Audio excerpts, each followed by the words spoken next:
Lucas 19:10 é uma reflexão para nós aqui hoje. Porque o Filho do Homem veio buscar e salvar o que se havia perdido. Porque o Filho do Homem veio buscar e salvar o que se havia perdido. Feche os seus olhos.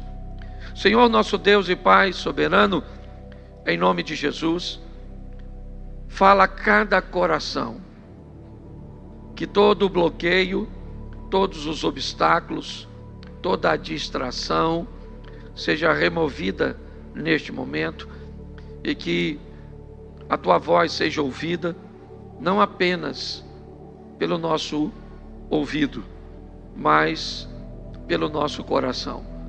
Continua conosco em nome de Jesus. Você pode dizer amém?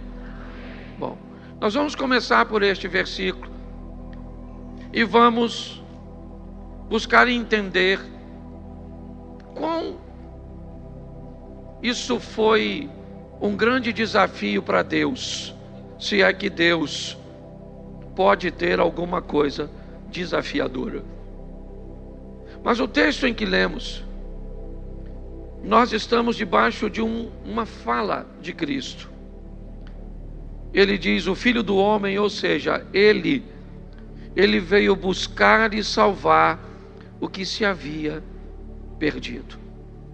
Isso parece muito simples, mas na verdade não é. E nós vamos ver um caminho, né, a percorrer que é muito importante. Como salvar alguém que não sabe que está perdido ou em perigo? Como? Como conseguir ter sucesso para salvar uma pessoa que sequer é capaz de identificar a situação cuja qual ela se encontra? Nós que somos pregadores do Evangelho, nós que entendemos o valor da evangelização, quando nós vamos apresentar Cristo a determinadas pessoas e em determinadas situações, o primeiro e grande desafio é que essas pessoas tenham um entendimento de que elas estão perdidas e que elas precisam ser salvas. Porque inevitavelmente, se você quer salvar alguém que não acredita que precisa de salvação, praticamente o processo se encerrou. Você não tem mais nada a fazer quando alguém não consegue enxergar o perigo que está correndo, certo? E a situação que se encontra. Essa é apenas uma parte. Porque a próxima parte é que isso perfeitamente pode deixar de ser compreendido se a pessoa se sentir segura neste mundo. Se ela for capaz de entender, mas me salvar de quê? Eu estou bem. Muitas palavras que partem do altar, elas são carregadas de uma informação bem negativa anteriormente. Por exemplo, você que está doente, você que está sofrendo, você que está com problema no seu casamento, você que tem uma dívida para pagar, você que está triste, você que está pensando em tirar sua própria vida, eu garanto a você que mais da metade da igreja não está em nenhuma situação dessa. E que boa parte das pessoas que saem de suas casas para visitar uma igreja, ela não está doente, ela não está enfrentando um problema. Não. Ou seja, parece que muitas vezes nós trazemos o caos para em cima dele estabelecer uma organização. Mas vamos pensar, como é que nós vamos explicar a alguém que não sabe que está perdido, não sabe que está em perigo e pior, essa pessoa consegue se sentir seguro administrando sua própria vida. É alguém que consegue e tem responsabilidade. Note que as coisas vão ficando difíceis. Então a pauta aqui não é dinheiro. Quando Jesus estava dizendo, o Filho do Homem veio buscar e salvar aquele que havia se perdido, a segurança muda de pauta, de tom, certo? Aqui não se trata de saúde, aqui não se trata de proteção humana, aqui não se trata de conta bancária, aqui não significa que o seu casamento está legal, está perfeito, seus filhos estão bem. O tema central dito por Jesus tem a ver com algo que todos nós, ricos, pobres, brancos, pretos, evangélicos, incrédulos, todos nós, uma hora vamos ter que nos encontrar com a Senhora Morte. Todos nós, um dia, vamos ter que nos encontrar com ela. Jesus está trazendo uma pauta muito profunda para que as pessoas consigam entender, principalmente os organizadinhos da vida, principalmente as pessoas responsáveis. Por isso que a maioria das igrejas sempre trabalha trazendo a informação do caos. Porque quem está na luta, na dor, na dificuldade, por exemplo, nós temos uma frase que ela não está na Bíblia, mas que a maioria usa: quem não vem pelo amor, vem pela... Mas aí eu te pergunto, então o que vai ser das pessoas que organizam bem? O que vai ser das pessoas bem casadas? O que vai ser das pessoas que cuidam bem de seus filhos? Quando Jesus disse, o Filho do Homem veio para buscar e salvar o que se havia perdido, isso estabelece uma sentença sobre todos nós, seja você organizado ou desorganizado, porque a pauta aqui não é questões humanas e materiais. Buscar e salvar aqui é algo extremamente implicado com a morte, com a saída desse game, certo? Como diz um ditado chinês, quando o jogo de xadrez termina, se você é um peão, certo? No menor valor, ou você é um rei de maior valor, todos vão para a mesma caixa. É assim que funciona. Então, como é que nós vamos lidar com isso? Que é para a nossa vida, que é para levarmos essa informação a outra pessoa. Porque Cristo veio te buscar, porque Cristo veio te salvar. A pessoa vai olhar para você e dizer, me salvar de quê, cara? Eu não estou em perigo. Me buscar para quê? Ele já está querendo me levar, eu vou morrer? Então, para que isso aconteça com sucesso, o próximo texto entra em cena. João capítulo 16, verso 8. É um caminho bem simples que eu coloquei para vocês. E quando ele vier, quando ele vier, convencerá o mundo do pecado, da justiça e do juízo. Bom, para que o indivíduo reconheça que ele está em perigo e que ele está perdido, um poder vai ter que se manifestar sobre ele. Preste atenção, eu estou falando de conversão, ok? Eu não estou dizendo de apelos, cujos quais as pessoas criam um ambiente emocional, usam técnicas de neurolinguísticas e outras coisas para convencer pessoas. Eu não estou dizendo aqui sobre uma questão onde o cara leva o caos e diz, você está isso, você está aquilo, você está aquilo outro, você está isso, tem alguém que pode resolver, e esse alguém é Cristo. Você não aceita Jesus. Você está dizendo, eu estou precisando de alguém que resolva os meus problemas. Não é disso que eu estou dizendo. O que eu estou tentando explicar é que nem todas as pessoas que saem de suas cadeiras, ok, e vêm à frente para receber Jesus, têm ciência do que está fazendo. É importante entendermos isso. Então, para que as pessoas tenham o entendimento do que é buscar e salvar, ele entra em cena. Quando o Espírito Santo, pois é dele, certo? Que está sendo dito, quando ele vier, vier. Às vezes essa palavra dá uma dimensão bem legal. sabe? Porque fala de um mover de um culto, sabe? De um ambiente espiritual, onde as pessoas estão falando língua estranha, onde as curas estão acontecendo. Mas aqui é uma questão muito pessoal. Quando ele vier sobre você, Abner, quando ele vem sobre você, Mary, quando ele vem sobre você, tratar com você no particular, porque quando o assunto é pecado, justiça e juízo, certo? Ele vem na sua individualidade. Você está entendendo? Tem coisas, inclusive, que a outras pessoas podem ser permitidas e a você não. É algo extremamente particular. Então, quando ele vier sobre você, certo? Ele vai convencer você do pecado, certo? Vai convencer o mundo aí, que somos nós, do pecado, da justiça e do juízo. Bom, primeira coisa que ele vai te convencer é que após essa vida você vai ter que prestar conta. Aí morre aquela questão, morreu, acabou, essa vida passou, já era. Não. Quando o Espírito Santo vem sobre você, ele convence você, certo? Que assim que terminar essa vida aqui, você vai ter uma prestação de contas para fazer. E o Espírito vai te explicar uma coisa que nenhum ser humano pode explicar de forma convincente. Deixaram uma dívida para você pagar.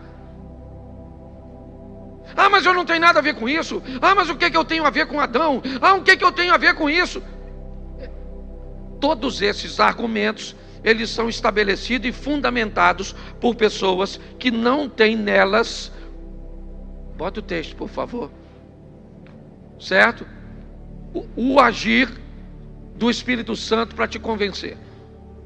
E preste atenção, quando ele vier sobre você, ele convence você.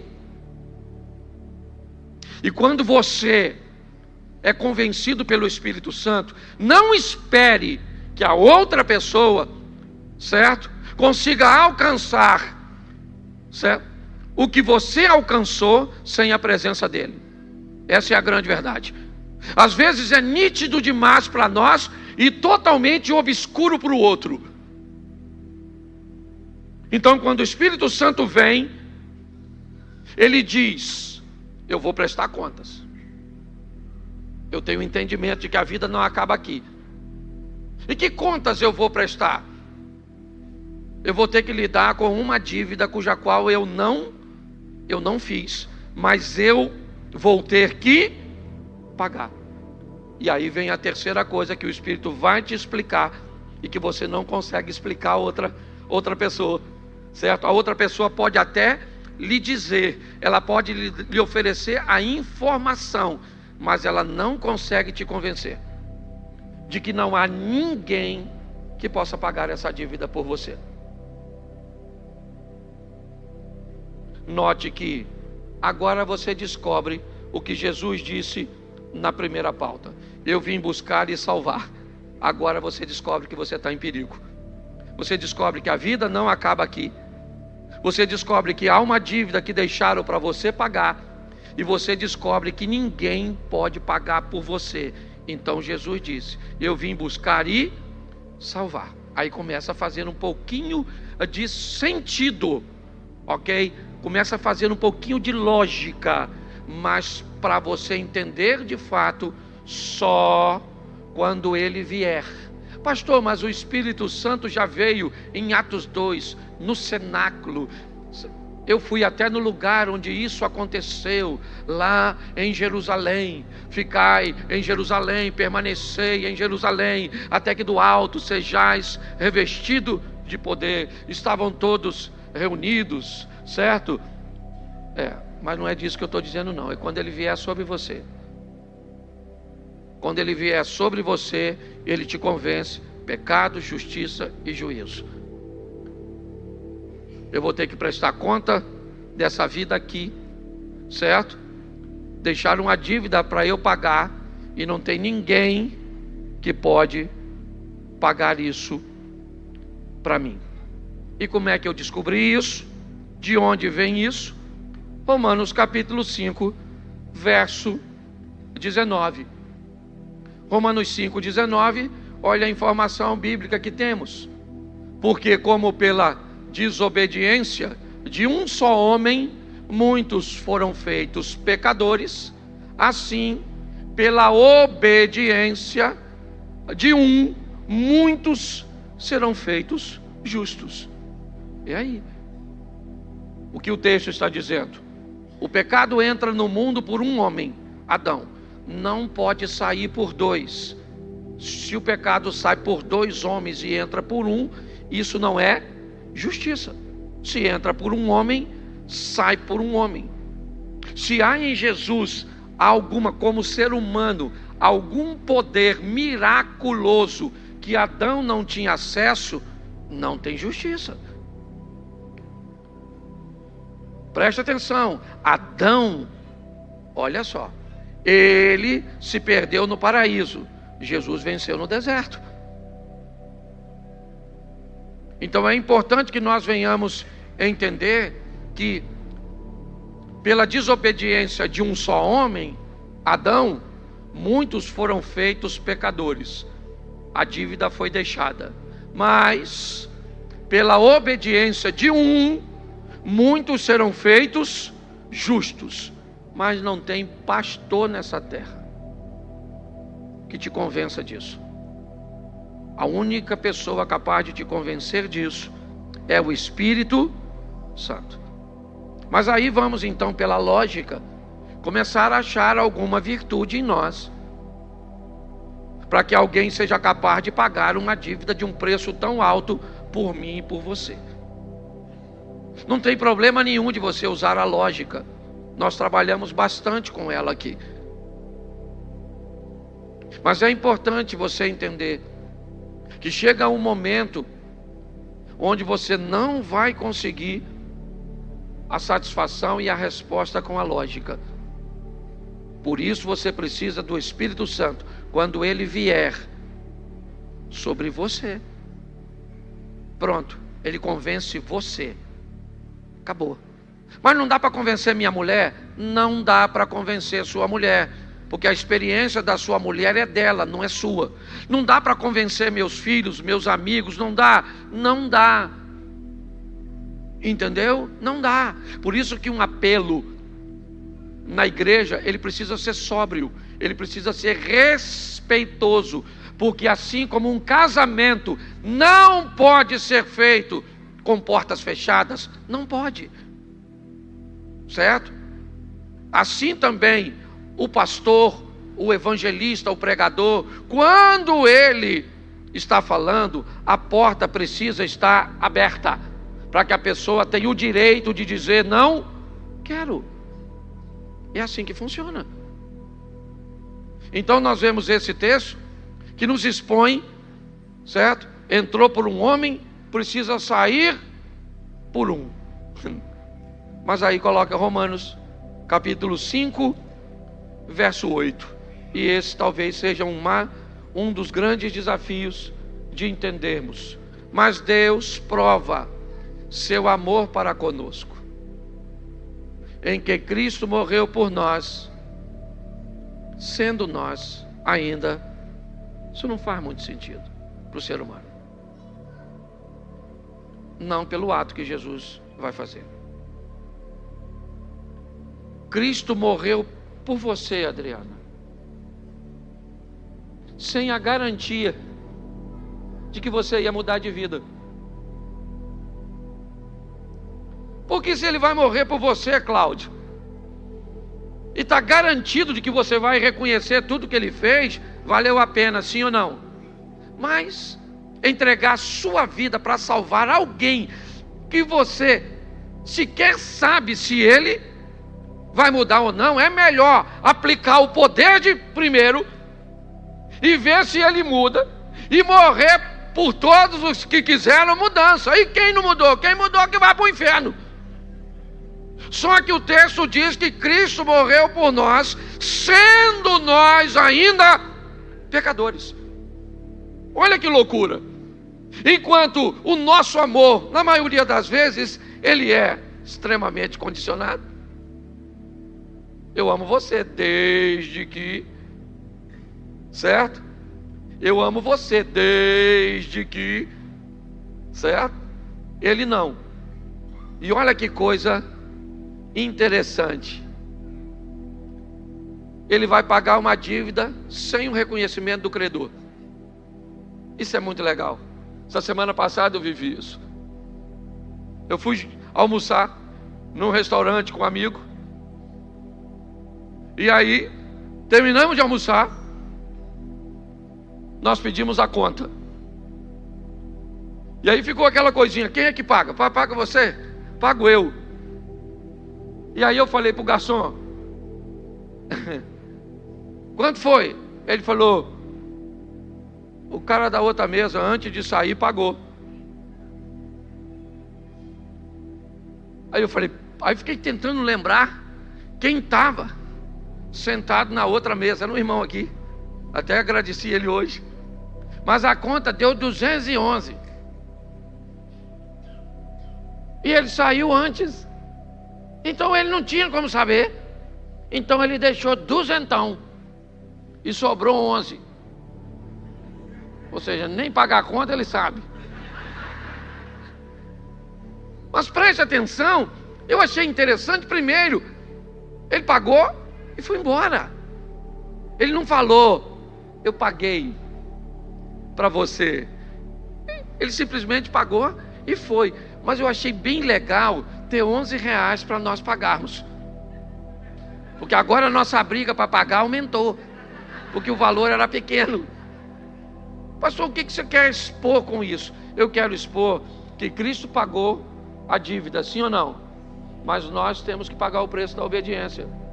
E ele é pequeno demais mediante aquilo que ele fez na cruz do Calvário, entregando sua vida para nos salvar. Agora, ninguém convence você disso, e você não será capaz de fazê-lo. Mas preste atenção. Mas tem um problema: Cristo pagar essa dívida. É se você for evangelizar alguém e alguém falar assim: eu não pedi para ele morrer. Você já foi brigar com seu filho por alguma coisa? E ele falou: não pedi para nascer. Da sua vontade é falar assim: eu vou fazer seu desejo agora. O Senhor vai te levar. É ou não é verdade? Veio por mim, vai embora por mim. Porque preste atenção. Pensa Jesus ouvindo, porque ele está vivo, à destra de Deus. Ele escutando alguém dizer: eu não pedi você, Jesus, para morrer por mim. Olha só. A dívida que ele pagou foi paga por amor. E o amor não deseja nada em troca. Cristo morreu por nós, sendo nós ainda, e pronto. Se você mudar, olha gente, aprenda uma coisa. Se você for obediente, se você for dizimista, se você vier a todos os cultos, se você fizer tudo certinho, Jesus te ama do mesmo jeito que ama o Alexandre Moraes. Ama. Estou usando ele como figura porque é uma pessoa hoje, um dos maiores não gratos do Brasil. Você acha que Jesus ama mais você do que ele? Você está muito enganado. Ele morreu por mim, por você e por ele, e pronto. Se eu reconheço bem, ele continua entendendo que nos amou de tal maneira, certo?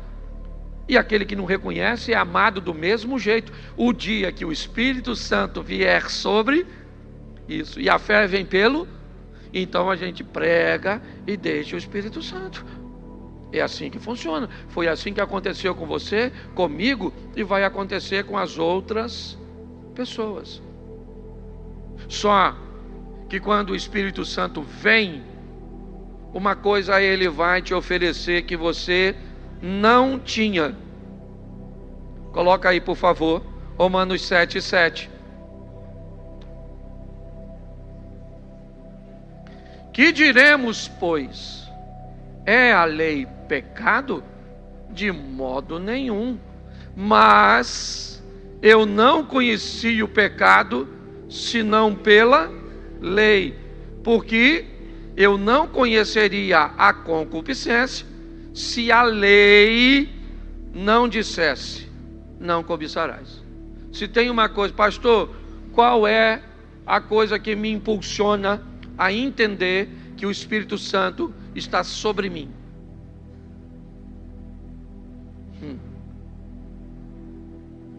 Uma das primeiras coisas, ela não é de forma isolada,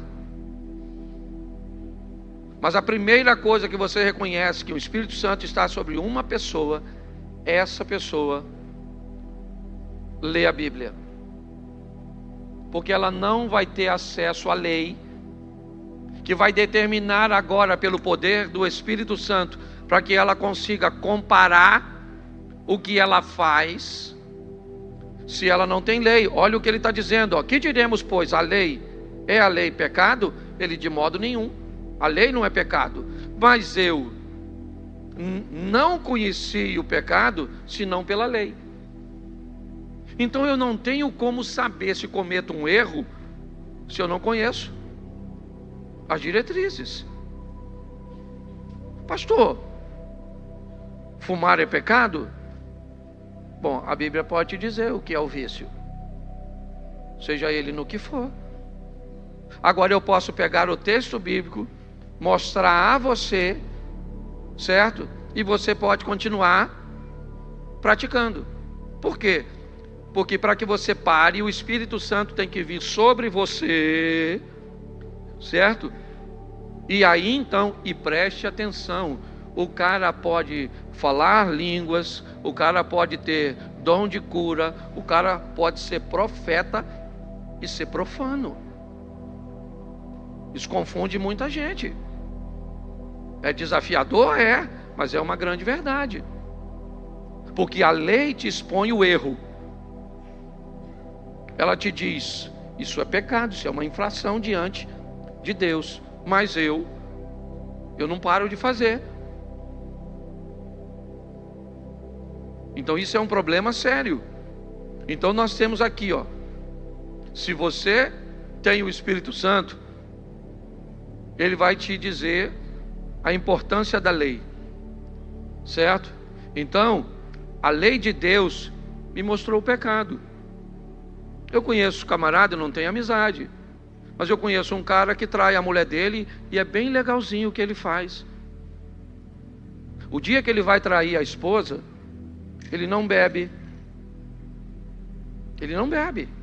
Se ele for sair com a amante, ele tem todo um cuidado especial. Porque se ele beber, alguma coisa pode passar despercebida. Ele não pode, ele precisa manter um sistema de segurança. Ele é rico. Ele não dá vida boa para a amante dele, e a amante sabe que ele é alguém que só quer a juventude e o corpo dela. E ele está disposto a pagar uma boa comida, certo? Alguns presentes, e é o máximo que ela vai receber. A mulher dele não leva nenhum prejuízo sobre isso. Não. Ele é um excelente marido, um cara extraordinário. Então, na cabeça dele, o que ele faz não tem nada de errado. Então, de que ele precisa? Primeiro, de uma lei que o explique que o adultério é algo que compromete você na hora da prestação de contas. E aí o Espírito vai passar a dizer para ele que hoje o que para ele não é pecado ou não é errado, se torna. Então não tem como você mudar de vida se você não ler a Bíblia. É simples assim. Você vai começar a aceitar e tolerar determinados comportamentos, ok? Que são proibidos para você, mas você sequer sabe que é proibido. Como é que o Espírito Santo vai te convencer para você mudar de algo que você nem sabe que está errado? É complicado. Então por isso que muitas pessoas continuam no mesmo. E outra coisa, se eu concordo ou não, continua sendo pecado. Ah, pastor, preste atenção. Eu vou falar para o senhor. Eu acho que um casal de namorado deveria ter uma intimidade antes do casamento.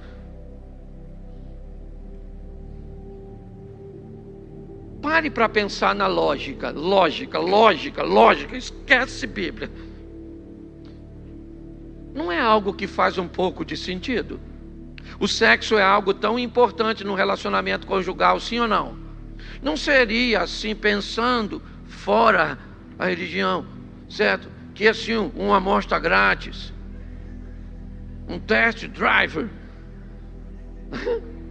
Mas deixa eu te explicar, quando eu vou aconselhar casais que querem se separar, uma das primeiras perguntas que eu faço: vocês faziam sexo antes do casamento?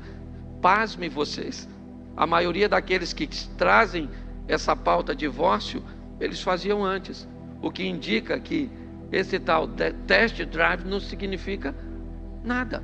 Mas alguém tem o direito de não concordar, sim ou não? Devido à importância de uma compatibilidade sexual. Mas se você concorda ou não, o Espírito Santo vai dizer a você que a opinião de Deus e que a lei de Deus é sobre a sua vontade. Eu sei que é difícil, mas eu estou explicando assim, é porque só para ir para o inferno quem quer. Porque o assunto é sério. Então, quando olhamos para isso, o que vemos? Nós somos capazes de trocar, pelo poder do Espírito Santo, pelo conhecimento da palavra, nós vamos ser capazes de trocarmos o prazer momentâneo pelo eterno. Só que isso não é para qualquer um. É para quem tem o Espírito Santo. Não é para quem fala em língua estranha. É para quem tem o Espírito Santo. Não é para quem tem um dom de revelação. É para quem tem o Espírito Santo. Entendeu? O Espírito Santo conversa com você. Pastor, mas quem fala língua estranha não tem o Espírito Santo? Tem. Mas eu não estou falando de dom, não estou falando dessas manifestações. Eu estou falando de prestação de conta. Está lá na Bíblia. No final do negócio, na hora da prestação de conta, muita gente... Preste atenção que Jesus está sugerindo. Que no dia da prestação de conta ele vai estar. Todo joelho se dobrará, toda língua confessará, todo olho verá. Ele estará à direita de Deus. Para dizer uma frase: vinde bendito do meu Pai. Ou a segunda frase: apartai-vos de mim, maldito, eu não vos conheço. E ele disse no final, muitas pessoas vão dizer: eu falei línguas, eu curei, eu fiz. E Jesus disse: eu não sei quem você é. Você me estabeleceu um relacionamento comigo de utilitário. Mas não havia conexão entre nós. Então isso é muito sério e muito prazer e muito importante. Quando você tem o Espírito Santo, o momentâneo não é mais importante que o eterno. E acabou. É assim que funciona. Entendeu? Você identifica a área que você enfrenta problemas e pronto. É assim. E o último, certo? 1 Coríntios, capítulo 15, verso 52. 1 Coríntios 15, 52. Coloca na tela, por favor. Num momento, num abrir e fechar de olhos, ante a última trombeta, porque a trombeta soará e os mortos ressuscitarão incorruptíveis e nós seremos transformados. Continua, o texto é grande, mas eu vou fazer só uma colocação. Verso 53, ok? Porque convém, certo, que isto que é corruptível se revista da incorruptibilidade, e isto que é mortal se revista da imortalidade. Vamos embora. Isso. E quando isto que é corruptível se revestir da incorruptibilidade, certo? E isto que é mortal se revestir da imortalidade, então cumprir-se-á a palavra que está escrita: tragada foi a morte na vitória. Nós vamos até o verso 57, tá certo? Onde está, ó morte, o teu aguilhão? Onde está, ó inferno, a tua vitória? Ora, O aguilhão da morte é o pecado, e a força do pecado é a lei. Verso 57, mas graças a Deus que nos dá a vitória por nosso Senhor Jesus Cristo. Volta ao primeiro versículo que eu citei, o 52. Num momento, num abrir e fechar de olhos, ante a última trombeta. Não quero colocar essa última trombeta, ele está citando aqui, né, um texto que vai ser descrito no Apocalipse, mas num abrir e fechar de olhos. Vamos trazer aqui o abrir como nascimento, o fechar como a morte. Ele nos dá uma visão, primeiro, da ausência de controle de quem abre e fecha.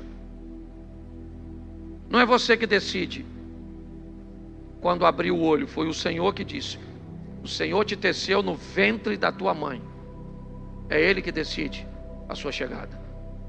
Há 2 dias da nossa vida que Deus não divide com ninguém. Eu já expliquei isso aqui. O primeiro, o dia da chegada.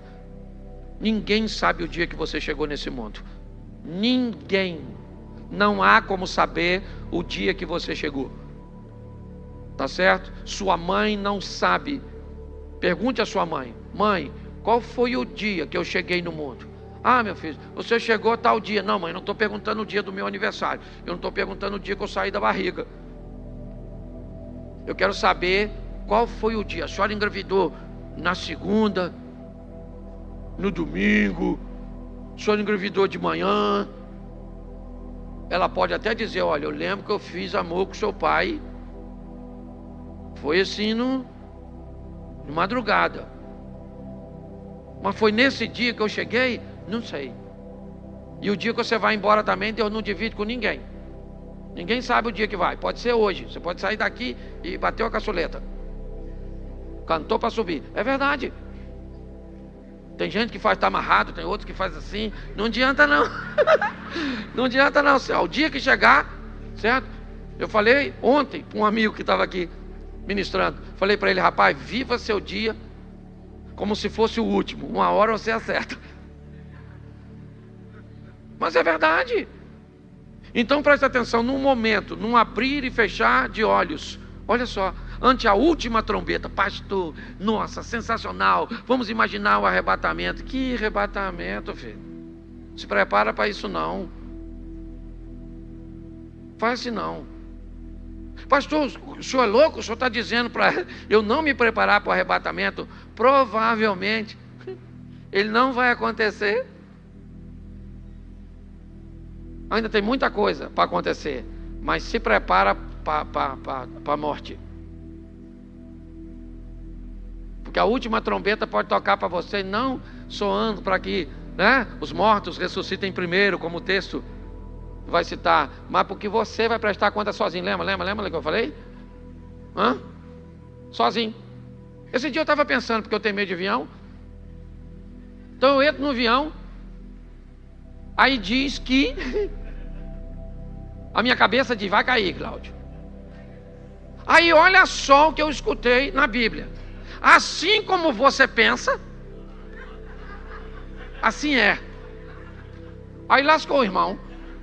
Porque se a Bíblia diz que é assim como eu penso, assim vai ser. Eu entrei no avião, eu penso que ele vai, então ele vai cair.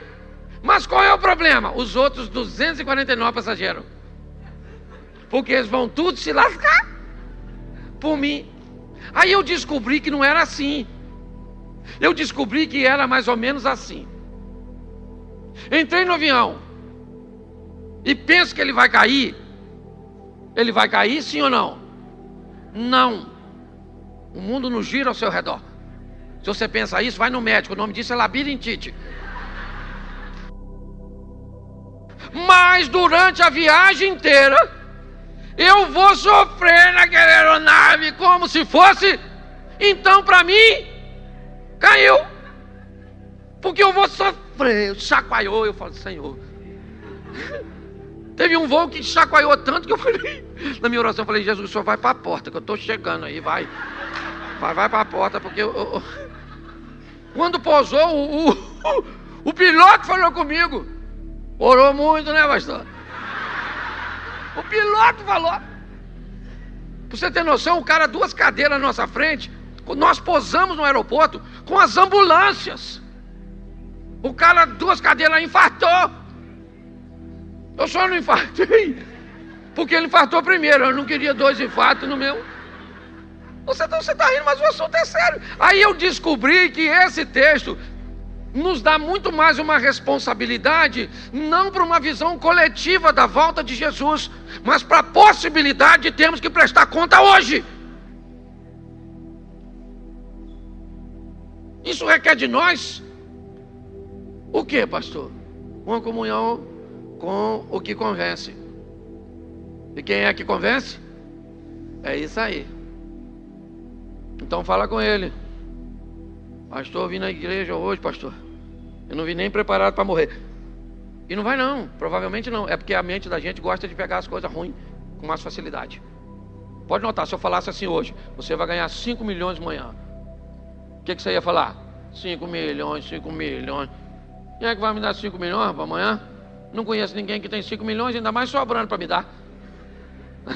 Porque quando alguém falar algo bom, a gente assim... Mas se eu falasse assim para você hoje, ó, Deus está me revelando que você vai ser atropelado indo para casa. Olha como é que você sai daqui, ó. Pô, eu nem vim preparado para ser atropelado, não, pô. Porque, ó, o que será que vai me atropelar? Uma bicicleta, uma moto, um carro? Será que caminhão? Nossa, eu não vou. Essa sentença é só para hoje. Se eu ficar por aqui e só for embora amanhã, pô, não quero ser atropelado, não, viu? Eu ia ser atropelado. Pô, me dá uma carona, porque não tem que ser atropelado, certo? Porque o povo é assim, se falou algo ruim, pega. Algo bom, deixa. Deixa eu te falar, nós vamos prestar conta, irmão.